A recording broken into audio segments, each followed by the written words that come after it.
Time to pay! Hey guys, welcome back to the KO Zone for more card reviews of Mean Streets of Gadgetzan and that stuff. Right, so I don't know why I opened that. Today, or rather now, because I'm going to put up multiple today, we're going to be doing the Grimy Goons classes, which is Hunter, Paladin, and Warrior, maybe? Yes, I believe so. Right, so let's get into it. First of all, we have Alley Cat, which is basically just the Living Roots, which is a good card, by the way, but without the option. Although it does have Beast synergy, so I'd imagine it's probably going to be played. I think it's quite strong. Living Roots was quite strong. So yeah, it seems good. Smuggler's Crate. Give a random beast in your hand +2/+2 for only 1 mana. I know it's random, and I know it's a beast, so it's fairly... I'd say fairly situational. You only have to have a beast in your hand for this to be good. Yeah, it's a little bit boring though, so I'm kind of disappointed. It's the same as Hidden Cache. It's very much similar to Smuggler's Crate. I guess there's some kind of mind games aspect to it where they'll play around other secrets well after you've played this, but ultimately it's just going to be a Smuggler's Crate that maybe doesn't land on a beast. Trog Beast Rager. Give a beast in your hand +1/+1. So you've got an upside. I know it's a slightly conditional upside, but most of the time it's going to go off. You've got 2 mana 3/2, so premium stats, aggressive stats, with a good effect. I think that's probably... I'm not sure whether it's going to see play over some of the other 2-drops, but it might see play with those in some more aggressive hunters, perhaps. Now, Rat Pack. This card is just really annoying. So at very least, when you play this card, you're guaranteed 4/4 worth of stats for 3 mana, which is okay. They're a Death Rattle, so they're really sticky and annoying to get rid of. I know this is only 1 mana more than Haunted Creeper, but it has an upside where if you play this and Houndmaster it, or it gets buffed in your hand, it's going to summon more rats, which are really annoying to deal with, and all of them are beasts. So I don't quite see how this card is going to be balanced. I think it would be better if it had less health or was easier to remove, so that you couldn't stick it to the board and then Houndmaster it immediately. Even so, you're probably likely to be able to Houndmaster one of the rats if it dies. This card is going to be very annoying. We have Shaky Zip Gunner, which is 3 mana 3/3, so you're missing 1 health or 1 attack for +2/+2. As it is a Death Rattle, but that doesn't really affect it, as you can trade it in the next turn and then play the buff minion if you get lucky. So this seems very strong. Dispatch Kodo also seems quite strong. So on the surface, you've got a 2 and a bit mana minion with a Battle Cry that deals 2 damage, so it's 1 mana, so almost worth it, even without this getting buffed, right? But if this gets buffed, it gets very strong very quickly, and it's honestly quite scary. You'd run this with all of these other buffers. It is a beast, so it'll take the buff from that. It'll take the buff from that. It's going to be pretty good. Not sure what kind of deck it would fit into. Perhaps that might be its only downside, but I'm sure if it's strong enough, it'll see play no matter. Then we have Knuckles, which is a little bit of a lackluster Hunter Legendary again. It's 5 mana 3/7, which isn't the greatest stats. It's just got +1 health on a premium 4-drop.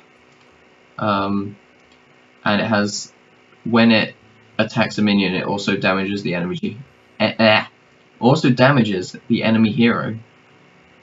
So I think the only thing really I'm excited for about this card is that it might have a really cool animation effect.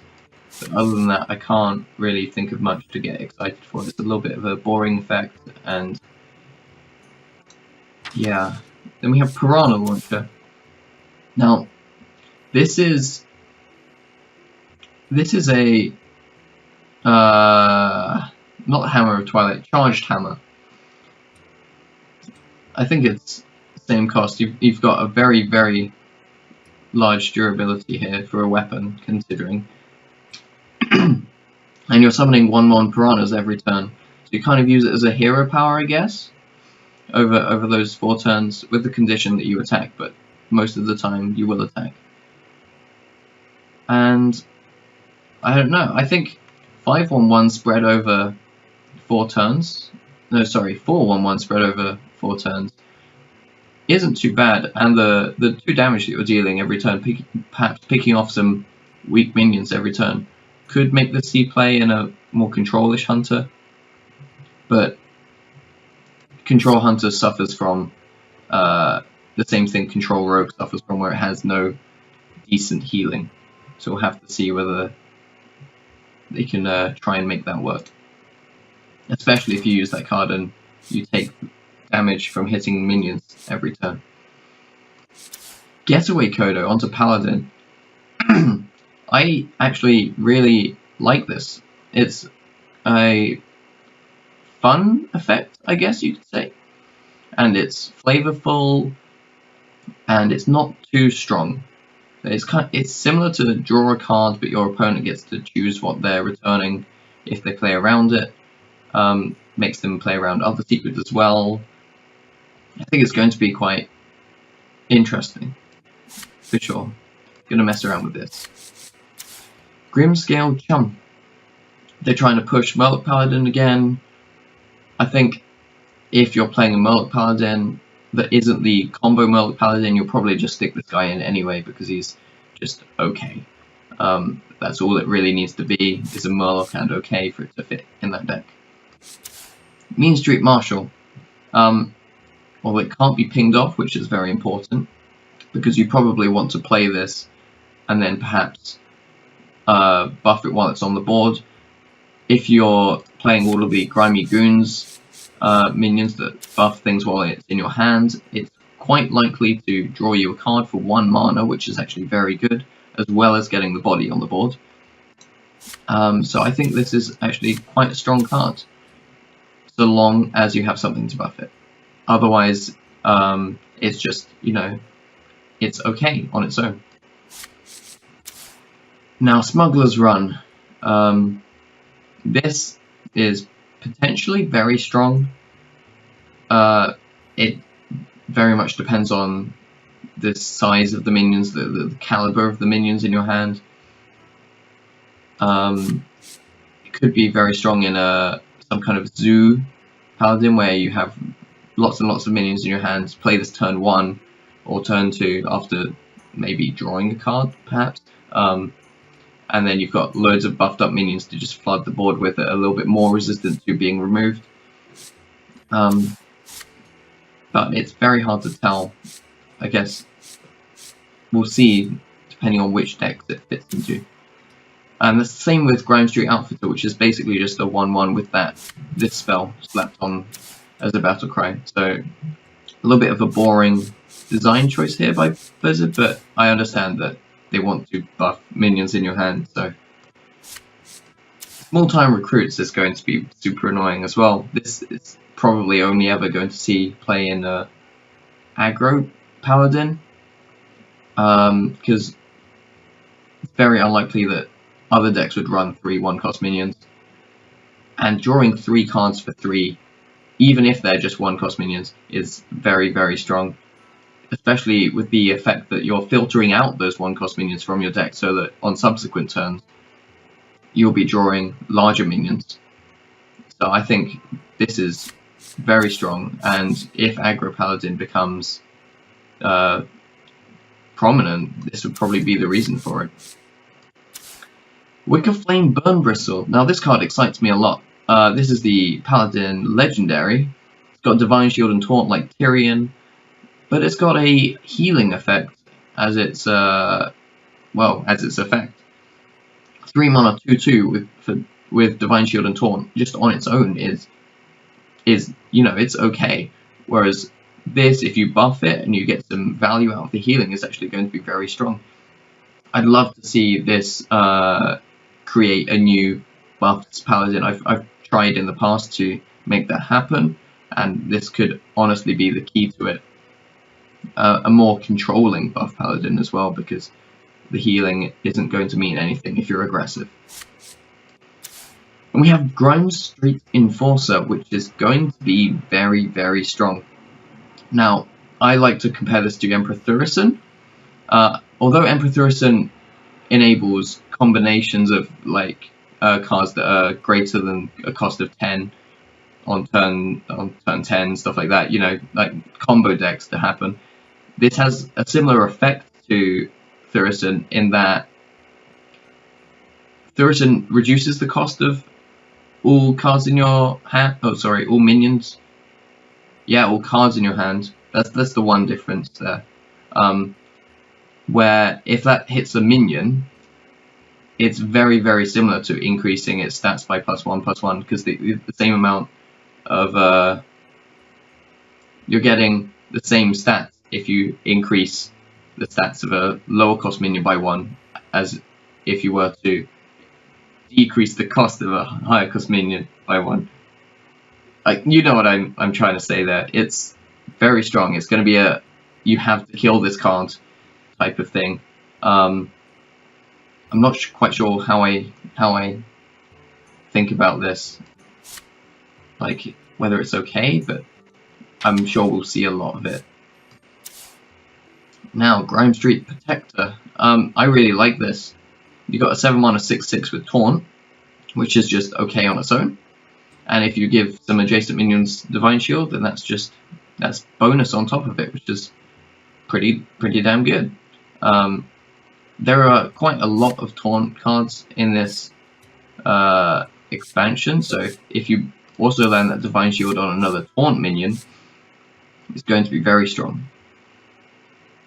But the one condition is that you have to have minions on the board, of course, to give them Divine Shield. I think it's probably going to happen on at least the recruit, which is good enough. Finally, for the Grimy Goons, we have Warrior. I know a guy. Well, a guy who knows a guy. Discover a Taunt minion. I quite like this card, because you can choose whichever size Taunt minion fits your situation, hopefully, if you get lucky. And that includes Sogoth the Slitherer, which I'm going to be mentioning a lot in respect to Warrior in the next couple of minutes. You'll see why. Hobart Grapple Hammer. Give all weapons in your hand and deck +1 attack.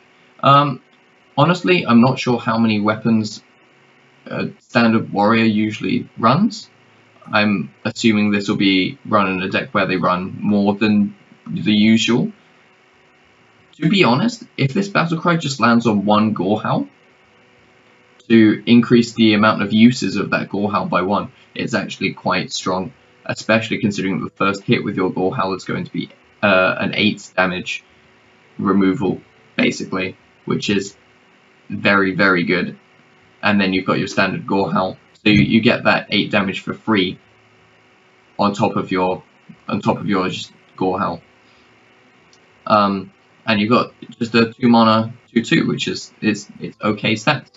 So any upside from the Battlecry is just bonus, I guess, and it seems quite strong. I'm not sure I'm not sure how much play it will see, but I really like it.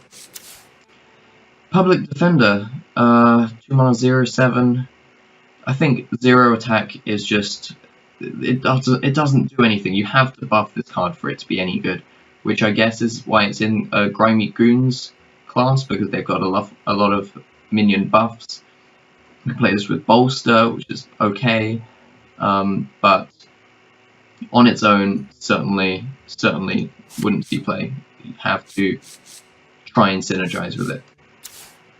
Sleep with the Fishes. Now, this in combination with a Whirlwind or a Ravaging Ghoul is a very low cost, basically board clear. So it's analogous to Organized Circle in some cases, although Organized Circle leaves a body on the board, so you could use Ravaging Ghoul plus this, leaves a 3/3 instead of a 3/1 for 5 mana instead of 4 mana. It's a 2-card combo board clear, and it seems quite strong. I do really like this card. Not sure how much space there is in Control Warrior for it, because that's probably where you're going to see this. But it'll be interesting to try and find out. Now this is where Sorgoth comes in. Give a random taunt minion in your hand +3/+3. If you don't know, Sorgoth is that 9 mana 5/9 taunt, can't be targeted by spells or hero powers minion that is an absolute bitch to get through in the late game if you hardly have any minions. This makes it even worse, even harder for your opponent to get through. Giving it +3/+3 makes it an 8/12, which is frankly insane. So all of these minion buffs that the Grimy Goons have, if they land on Sorgoth, they become much, much more valuable. And I honestly wouldn't be surprised if Sorgoth started being played purely because of these. It would be really, really exciting to see that card, because I do really like the design of Sorgoth. It's a massive anti-aggro wall to get through. Grime Street Pawnbroker. Give a random weapon in your hand +1/+1. Now, the +1 attack is not all that impactful, but if you consider this +1 durability, that is a massive deal. It's a cultist, the Bloodsail cultist effect, but the weapon doesn't have to be equipped yet, and you don't have to have a pirate on the board, and you've just got 1 less health on this minion for that. So this is a much less conditional effect, and honestly, Bloodsail cultist effect is strong already with the condition, so this will probably suit play. I think it's very good if you buff, well, honestly, any weapon. If you buff an Arcanite Reaper, it becomes an 18 damage weapon, which is a little bit scary, especially in Aggro Warrior. So I'd imagine probably fits right into Aggro Pirate Warrior. Brass Knuckles, honestly, they seem a little lackluster. Giving these random minions in your hand +1/+1 is okay. You're only doing it 3 times. You're getting +3/+3, but you're spreading that out over potentially 3 minions over 3 turns as well. So it's less of an immediate effect, but you're paying 4 mana for it, and the 2/3 stat line on a weapon isn't great. I mean, yes, you can buff this weapon up and it becomes better, but that's what happens with most things. If you buff it up, it becomes better. So I think this is a little bit of a boring card. I'm not sure how impactful it is. I don't think really it's impactful enough to see play. At the end of your turn, give a random minion in your hand +2/+2. So this is the pirate version. The warrior version of Shredder. So we had normal Shredder, we've had Priest Shredder, and now we've got the warrior Shredder.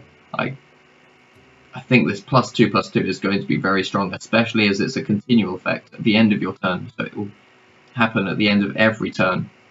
It means that this has to be removed instantly. If this goes off two times, it gives your minions +2/+2 2 times. It's just going to be insane. So it's quite a scary card to have in Warrior, and for that reason, it's probably going to see play. We have Ali Armorsmith.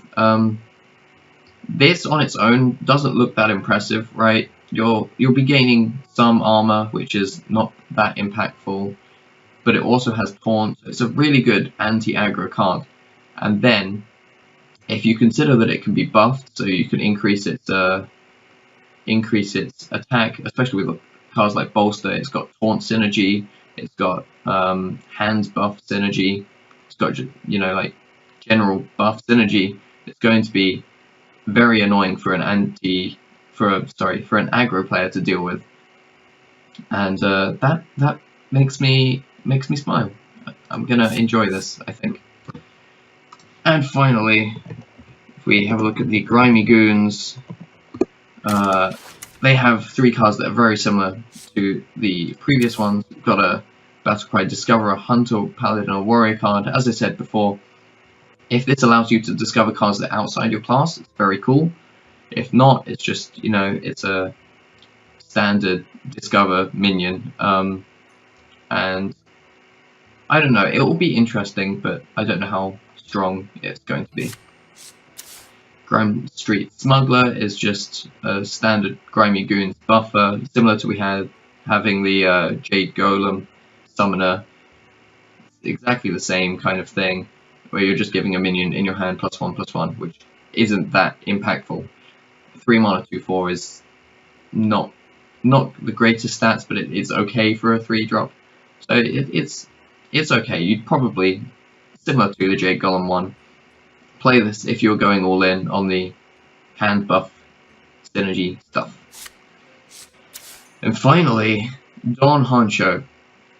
And boy, have we got a lot to talk about here. I'm not going to go into full detail on this guy, but +5/+5 on a already okay statted minion. I mean, 7 mana for 5/6 isn't brilliant, but the +5/+5 on a random minion is going to be absolutely huge. Most of the time, if you Blessing of King something, it becomes very, very difficult to deal with, and your opponent needs to polymorph or something like that, silence it. This is even bigger. I know it's a random minion, so perhaps less impactful, but with silence having left the meta, it may come back in. We'll see how strong this +5/+5 is, but I think it's probably going to be very good, especially. And I'm going to mention him again, especially if this lands on Sogoth. So it seems very, very good. Similar to Asa. But yeah, hope you guys have enjoyed that. I'm going to do another one real quick, and I'll see you guys in that. Right, if you haven't summoned any others. And the Death Rattle will summon a 2/2. Which means, yeah, 8, 6 stats for 6.